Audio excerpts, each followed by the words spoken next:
नमस्कार दोस्तों। आपने यह न्यूज़ तो देखा ही होगा कि 2024 में भारत में एल नीनो का बहुत ही बुरा प्रभाव देखने को मिल सकता है। भारत के कई इलाकों में हमें बहुत ही हाई लेवल पे सूखा देखने को मिल सकता है, बारिश बहुत ही कम होगा। लेकिन आपके मन में भी ये सवाल आ रहा होगा कि एल नीनो है क्या, आखिर कहाँ से आया है एल नीनो, और क्या ये इतना ज़्यादा सच में खतरनाक है, इसका क्या सच में इतना इफेक्ट पड़ सकता है हमारे भारत में। ये कहानी शुरुआत होती है 16वीं शताब्दी से, जब पहली बार पेरू के एक लोकल फिशरमैन ने पैसिफिक ओशियन में एक साइक्लिकल वे में गर्म और ठंडा होने के चेंजेस को स्पॉट किया था। और कोइंसिडेंटली ये जो फेनोमेना था वह दिसंबर के टाइम बहुत ही ज़्यादा देखने को मिल रहा था, इसीलिए इसका नाम एल नीनो पड़ गया। इसका मतलब the little boy of Christmas था। और उन्होंने ये भी देखा कि इस एल नीनो के कारण वहाँ पर बारिश बहुत भारी मात्रा में होता है, जिस वजह से वहाँ के जो एक्वेटिक लाइफ है उस पर बहुत ज़्यादा इफेक्ट पड़ रहा था। कई सारे जो मछलियाँ उनकी आबादी घट जा रही थी एक ही बार में। शुरुआत में उन्हें यह एक लोकल वेदर फेनोमेना लग रहा था, जैसे बारिश, ठंडा और गर्मी होता है, लेकिन उन्हें नहीं पता था कि उनके यहाँ जब बहुत ही भयंकर बारिश हो रहा था तब वहीं पे पैसिफिक ओशियन के पश्चिमी साइड पर यानी कि इंडिया और ऑस्ट्रेलिया में हमारे यहाँ बहुत ही भयंकर सूखा पड़ रहा था। उन्हें यह बात तब जाकर पता चली जब ब्रिटिश मेट्रोलॉजिकल डिपार्टमेंट में मौजूद गिलबर्ट वॉकर ने इस पूरे कंडीशन को दुनिया के सामने लाया। बेसिकली बात करें तो यह का बात है 1895 का, जब इंडिया में मानसून फेलियर की वजह से बहुत ही बड़ा सूखा पड़ा था, जिसमें हमारे 10 मिलियन से ज़्यादा लोगों की जान चली गई थी। और उस टाइम पे गिलबर्ट वॉकर कैम्ब्रिज यूनिवर्सिटी में मैथमेटिक्स की स्टडी करते हैं। जब उन्होंने ये देखा तो वे तुरंत ही अपने जॉब छोड़कर इंडिया में हुए मानसून फेलियर के रीज़न का पता लगाने आ गए। खुशकिस्मती से केवल 1 साल के पढ़ाई के अंदर ही उन्हें इंडियन मेट्रोलॉजिकल डिपार्टमेंट का डायरेक्टर बना दिया गया, जहां पर उनका मेन काम था मानसून फेलियर और ड्रॉट के रीज़न का पता लगाना। इसके बाद उन्होंने पूरी दुनिया भर में टेलीग्राफ के जरिए एटमॉस्फेयर के डाटा और टेम्परेचर में होने वाले वेरिएशन को इकट्ठा किया, और इन डेटा की मदद से उन्होंने ईस्टर्न पैसिफिक ओशियन और वेस्टर्न पैसिफिक ओशियन के बीच के प्रेशर और टेम्परेचर डिफरेंस को 20 साल तक स्टडी किया, जिसके बाद उन्होंने फाइनली पता लगा लिया कि ईस्टर्न पैसिफिक ओशियन के वेदर कंडीशन जो है वेस्टर्न पैसिफिक ओशियन के इलाके से सटे इलाके जो है एशिया ऑस्ट्रेलिया पर इफेक्ट डालते हैं। और इसी चीज़ को उन्होंने इंडियन मेट्रोलॉजिकल डिपार्टमेंट यानी कि IMD के आर्टिकल में मेंशन किया, जहां पर उन्होंने इसे सदर्न ऑसिलेशन के नाम से दिया। और वॉकर ने ये सोच अब जो है इंसो से लिया था। बेसिकली बात करें तो इंसो जो है वो ट्रेड विंड्स के बहाव को कहते हैं।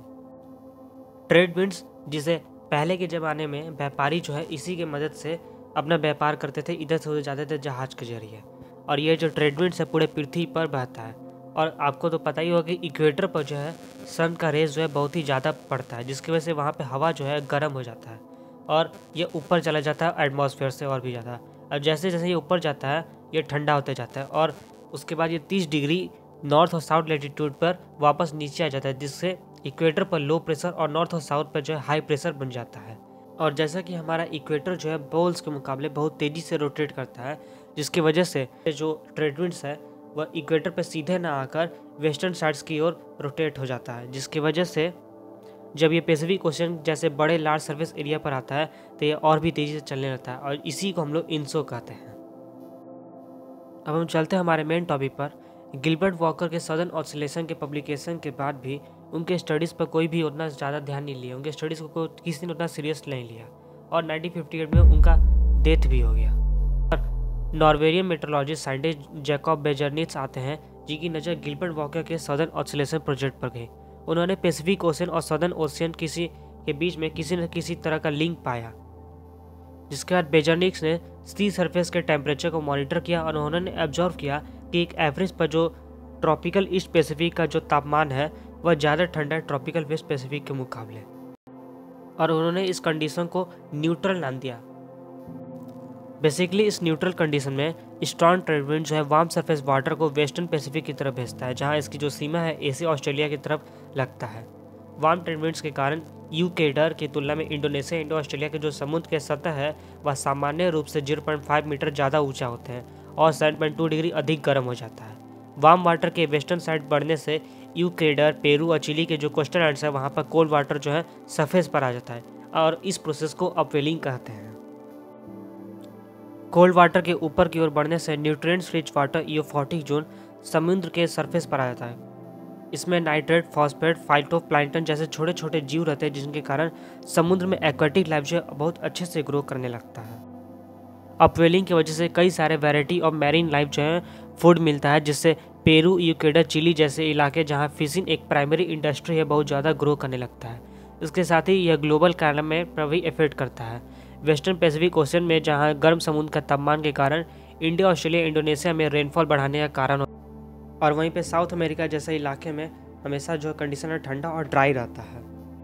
और इसी सर्कुलेशन को बेजनिक्स ने, जिसे आप शायद भूले नहीं होंगे, गिलबर्ट वॉकर के ऑनर में वॉकर सर्कुलेशन नाम दिया। इसके बाद उन्होंने जब और ऑब्जर्वेशन की तो उन्होंने पाया कि एटमॉस्फेयर और ओशियन कंडीशन के बाद खुद को अपने आप ही मजबूत करने की पावर है। अब इसे इस तरह समझिए कि जो स्ट्रॉन्ग ट्रेड विंड्स हैं वह धीरे धीरे और भी मजबूत होते जाते हैं। जब पैसिफिक ओशन में हवा ईस्ट से वेस्ट जाता है, जिससे कोल्ड वाटर जो है समुद्र के गहराई से सतह पर आ जाता है, जिसकी वजह से ईस्ट पैसिफिक ओशन और वेस्टर्न पैसिफिक ओशन में एक टेम्परेचर डिफरेंस पैदा होता है, जिसकी वजह से हवा और भी बहुत ज़्यादा मजबूत हो जाता है और कोल्ड वाटर सरफेस पर आ जाता है। रिजल्ट ये होता है कि साइकिल और भी ज़्यादा मजबूत हो जाता है। यह इवेंचुअली बेजनेट फीडबैक के नाम से जाना जाने लगा। जब ये फीडबैक काफ़ी ज़्यादा स्ट्रांग हो जाता है और सी सरफेस टेम्परेचर ईस्टर्न पैसिफिक के में नॉर्मल स्टेट के मुकाबले बहुत ज़्यादा ठंडा हो जाता है, तब ये इंसो का कूल फेज पर पहुँच जाता है, जिसे ला नीना कहते हैं। अब याद कीजिए, मैंने आपको इंसो के बारे में बताया था। बेसिकली इंसो के 3 फेज होते हैं। पहला है न्यूट्रल फेज, दूसरा उसका ठंडा फेज जिसे ला नीना कहते हैं, और तीसरा जो होता है गर्म फेज जिसे एल नीनो कहते हैं। और अब ला नीना के कारण इंडिया और ऑस्ट्रेलिया जैसे इलाके में बहुत ज़्यादा हैवी रेनफॉल होता है, जिससे बाढ़ आ जाता है। वहीं पर साउथ अमेरिका जो इलाका है वहाँ पे बहुत ज़्यादा ड्राई कंडीशन हो जाता है, बहुत ज़्यादा ठंडा पड़ता है। लेकिन ये जो ट्रेड विंड होते हैं हमेशा बहुत ज़्यादा स्ट्रांग नहीं होते हैं, ये एक साइकिल वे में चलते हैं। और एक ऐसा भी पॉइंट आता है जब ये ट्रेड विंड बहुत ज़्यादा कमज़ोर हो जाते हैं, और तब आता है एल नीनो। इस कंडीशन में जो वार्म सरफेस वाटर होते हैं वह वेस्टर्न साइड नहीं जा पाते, ईस्टर्नी साइड रह जाता है, जिसके कारण यह वार्म सरफेस वाटर थर्मोक्लिन को गहरा कर देते हैं। थर्मोक्लिन कोल्ड वाटर और वार्म वाटर के बीच की गहराई होता है जो समुद्र के नीचे प्रेजेंट रहता है। एल नीनो इवेंट के दौरान थर्मोक्लिन 152 मीटर तक गहरा हो जाता है। गर्म पानी की मोटी लेयर नॉर्मल अपवेलिंग को होने नहीं देती। न्यूट्रिएंट रिच जो इफोटिक जोन होता है वह समुद्र के सरफेस पर नहीं आ पाता, जिसके कारण रिजल्ट ये होता है कि एक्वेटिक लाइफ बहुत ज़्यादा डैमेज होता है। और पेरू, साउथ अमेरिका जो इलाके हैं वहाँ पर जो फिशिंग बहुत ही बड़ा इंडस्ट्री है वह पूरी तरह से डैमेज हो, उनको करोड़ों का डॉलर का नुकसान हो जाता है। और यही नहीं, वार्म सरफेस वाटर के कारण बहुत ही ज़्यादा हैवी रेनफॉल जैसे फ्लड भी आ जाता है। और वहीं पर अगर इंडिया ऑस्ट्रेलिया की बात करें तो यहाँ पे बहुत भयंकर सूखा पड़ता है। बेसिकली एल नीनो जो है वो ला नीना का ठीक उल्टा होता है, और ये सब एक 5 साल के साइकिल में घूमता रहता है।